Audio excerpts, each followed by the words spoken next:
Bem-vindos ao nosso Falando Nisso de hoje, nesse canal YouTube, com a pergunta de Jardel Estevão. Olá, Christian, parabéns pelo trabalho. Esse é o segundo vídeo em que você menciona a lógica do condomínio. Poderia nos falar mais sobre isso? Vi esse termo sendo usado também pelo Vladimir Safatli. Foi ele quem elaborou esse conceito ou isso foi trazido de um outro pensador? Agradeço a pergunta, Jardel. Ela dá a oportunidade de a gente falar desse, não é exatamente um conceito, mas é uma noção que eu mesmo criei para dar uma espécie de ponto de convergência para um conjunto de fenômenos que eu discuti nesse livro, Mal-Estar, Sofrimento e Sintoma, né? Uma psicopatologia do Brasil entre muros, que saiu pela Boitempo e ganhou o segundo lugar no Prêmio Jabuti do ano passado. Esse conceito, ou essa noção, diz respeito inicialmente à minha própria experiência com escolas de psicanálise, com sociedades de psicanálise, né? Que eu sentia assim, se contentarem com uma espécie de muro de proteção, onde o discurso se autorreferia, onde uma série de patologias de natureza narcísica proliferavam e que se estendia, assim, se multiplicava, especialmente no campo assim, do lacanismo, Brasil afora. E a minha pergunta, quando fui fazer meu pós-doc na Inglaterra, em 2001, era assim, por que será que a psicanálise, especialmente a lacaniana, ela se implantou tão fortemente no Brasil e nas universidades, e nas escolas, nas instituições, nos hospitais, né? Quer dizer, isso não é só a expressão de um triunfo de civilização ou de um processo colonizatório. Isso diz algo sobre nós, sobre o Brasil, né? Daí essa ideia de uma psicopatologia do Brasil entre mundos.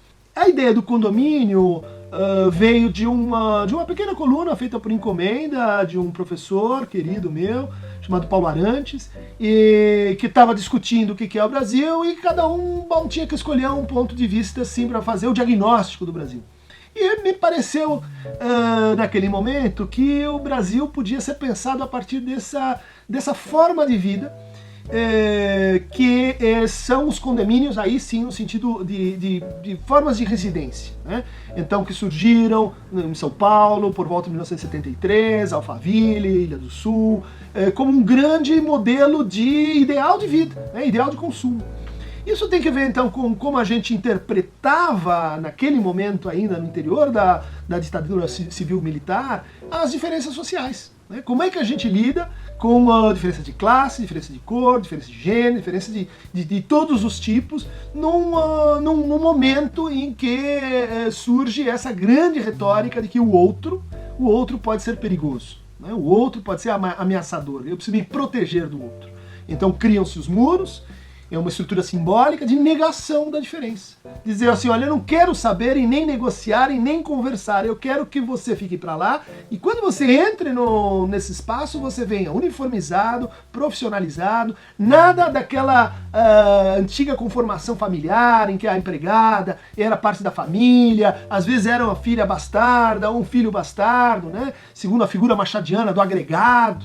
É um salto, né? A vida em forma de condomínio é um salto. Ela institui essa espécie de forma murada de existência com um tipo novo de autoridade, que é o síndico. Né? O síndico é o descendente do coronel. Ele não diz assim, com quem que você está falando, eu mando, prendo e arrebento. Ele é muito mais assim um especialista em regulamentos. Ele é muito mais aquele cara que sabe onde estão as exceções. É aquele que consegue usar a lei de uma forma que lhe é conveniente. Que é aquele que pode, em função de um pequeno erro, de uma pequena exceção, instituir toda uma retórica da culpa e da perseguição. O síndico é uma figura do gestor, esse sujeito que passa a exercer autoridade separando os meios e fins, separando o sujeito e o outro. Quer na educação, quer na saúde, quer na política, né? Ele é alguém que é um manipulador de leis. Com o muro, mais o condomínio, mais a figura do síndico, a gente tem uma forma de vida, né? Então regulada por uma certa estética, que vai descender, ou que vai enfatizar o que o Freud chamava de narcisismo das pequenas diferenças, né? Então, Se eu imagino que a solução social é a gente viver entre iguais, e a internet é um perigo para isso, né?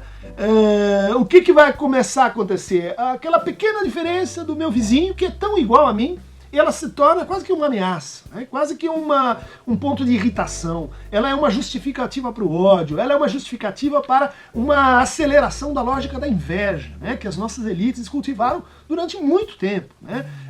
O que importa é você poder exibir signos de riqueza, o que importa é você exibir uma aparência, não importa a história, não tem a narrativa, não importa como é que aquela aparência foi produzida.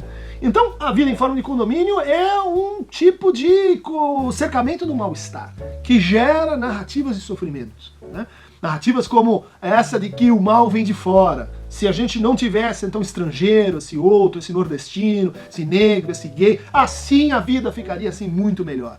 Vejam como o condomínio tem uma lógica segregatória na sua origem, né? Vejam como ele leva a formas de sofrimento cujas figuras são assim, o esvaziamento de si, a perda da alma, a dissolução de unidades simbólicas de pertencimento, né? Ele cria, que eu estou argumentando, uma espécie de falso pertencimento. E aí, há no meu trabalho uma tentativa de fazer a metapsicologia disso, mostrar como esse é um sintoma social que se liga a uma fantasia ideológica, né? Nisso eu recorro ao conceito do Zizek, né? Que tem uma historicidade, né? que começa nos anos 70 e que, de certa forma, começa a ruir com as manifestações de 2012, com a volta do interesse no espaço público, com a reocupação do espaço público que a gente teve, então, nesse momento tão conturbado aí, a partir de anos atrás. Bom, Vladimir Safate, meu amigo, colaborador, a gente dirige junto com o Nelson da Silva Júnior, o Laboratório de Teoria Social, Filosofia e Psicanálise da USP, onde a gente estuda esse tipo de coisa, né? As patologias sociais, né?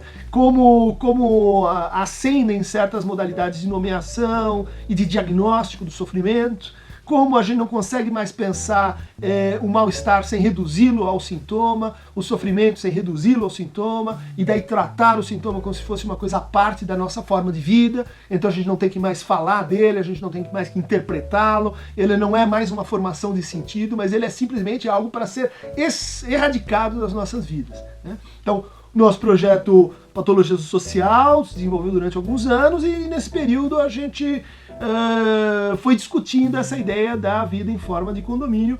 Acho que o Vladimir usa, e também outros autores próximos da gente têm, para minha satisfação, usado e pensado essa noção. A gente fez um café filosófico sobre isso, quem quiser pode olhar na internet, sobre especificamente o mal-estar, sofrimento e sintoma e a lógica de condomínio.